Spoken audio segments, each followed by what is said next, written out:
Demain nous appartient en avance, résumé détaillé et spoilers de l'épisode 1345 du vendredi 20 janvier 2023. Dans ce nouvel épisode, au commissariat, l'heure est au soulagement. Une médaille retrouvée sur la plage suscite l'émoi. L'inquiétude s'empare de Nathan. Aurore fait un test ADN à Roxane pour pouvoir faire les échanges de prélèvements au commissariat. Damien dit à Lisa ne pas comprendre pourquoi elle ne fait pas confiance à Roxane alors que toute l'équipe est mobilisée pour la défendre. Julie devait rentrer à Marseille mais pas tout de suite.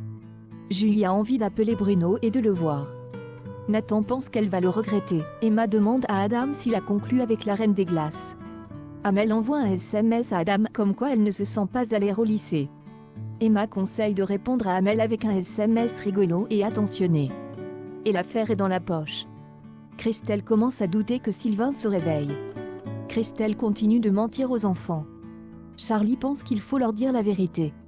Amel aide Victoire qui a décidé de repeindre la chambre. Adam propose à Amel de se retrouver après les cours.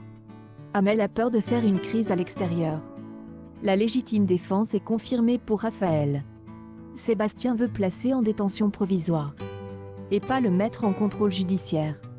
Raphaël est en colère contre son père qui ne fait pas un geste pour cet homme en cancer de phase terminale. Aurore renverse compte café sur Damien pour le faire partir de son bureau et pouvoir faire les échanges discrètement. Bruno et Julie déjeunent tôt, Spoon Nathan les observe depuis la cuisine. Nathan dit à Mona qu'on dirait qu'il n'a pas bu.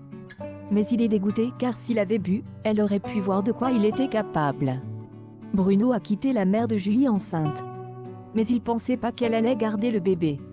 Bruno est fier que Julie fasse des études de médecine. Mona conseille à Nathan d'être une alliée de Julie. Sinon il ne pourra pas l'aider. Damien donne les résultats à Lisa et Georges, c'est confirmé que le corps est bien celui d'Aurélie Doumergue. Toute l'équipe retrouve le sourire.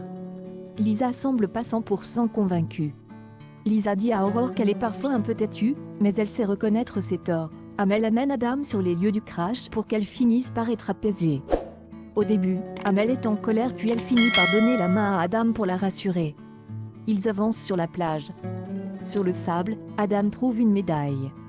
Bruno a payé l'addition au Spoon. Nathan la met en garde, car leur père est vénal. Julie prend mal le fait que son frère la pense si naïve, et lui fait remarquer que depuis 18 ans, elle se débrouille sans ses conseils. Nathan s'assure ensuite qu'elle ne lui a pas donné son adresse à Marseille. Nathan demande ensuite à Julie si elle a eu assez d'argent pour payer le restaurant. Julie indique à son demi-frère que Bruno a insisté pour payer l'addition. Nathan apprend à la jeune femme que l'argent que leur père avait sur lui provient de son avance sur salaire. Julie veut le rembourser, mais Nathan refuse. Il explique ensuite à Julie que leur père est toujours en difficulté. Il enjoint ensuite sa demi-sœur à prendre ses distances. Roxane et Sarah attendent l'appel d'Aurore à l'hôpital. Elles sont stressées. Aurore rassure les filles, tout et Nathan dit à Bruno qu'il doit arrêter de voir Julie. Bruno dit à Nathan qu'il n'arrive pas à la cheville de Julie. Il dit qu'ils sont pas nés avec le même potentiel. Bruno dit à Nathan que malgré tout ce qu'il lui a raconté. Alex joué par Alexandre Brasseur et Charlie débarquent dans la chambre de Sylvain, et disent que c'est 19h l'heure de l'apéro. Christelle est touchée. Tous les soirs, tant qu'il n'est pas réveillé. Ils feront l'apéro le moment préféré de Sylvain. Charlie rentre à la maison, et retrouve François. Il trouve que c'est bien ce qu'elle fait pour Sylvain et Christelle. François voit la médaille d'Adam sur son blouson. François veut la voir en détail, c'est une médaille qui avait été remise au casque bleu quand ils avaient servi au Liban.